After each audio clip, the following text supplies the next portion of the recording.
ऐसा कहा जाता है कि हिंदी माध्यम का रिजल्ट जो यूपीएससी में खराब होता है सिविल सेवाओं में, उसके पीछे बहुत सारे कारण हैं।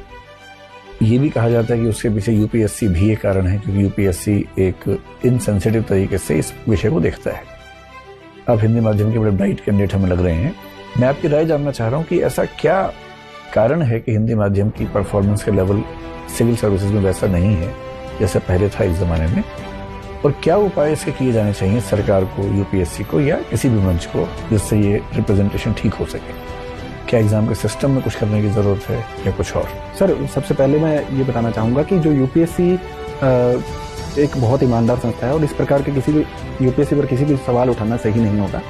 इसके लिए सर मैं दो प्रकार के उपाय सोच सकता हूँ, एक तो शॉर्ट टर्म और एक long term. Sir, short term में ये होना चाहिए कि जो एक मुख्य समस्या अनुवाद को लेकर रहती है, कि जो अनुवाद है वो बहुत ही यांत्रिक और कंप्यूटरीकृत होता है।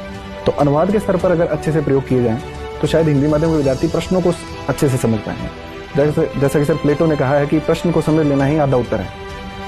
और सर इसके अलावा सर लॉन्ग टर्म पर्सपेक्टिव में मैं बात करूं तो सर इसमें जो एजुकेशन सिस्टम है उसमें सर भारतीय भाषाओं को हमें अधिक सम्मिलित करना होगा। जैसा कि अभी इंजीनियरिंग और मेडिकल कॉलेज में हम मेडिकल स्तर पर हम लोग भारतीय भाषाओं को शामिल कर रहे हैं, तो उनके स्तर पर प्रोत्साहन देने की अधिक आवश्यकता है।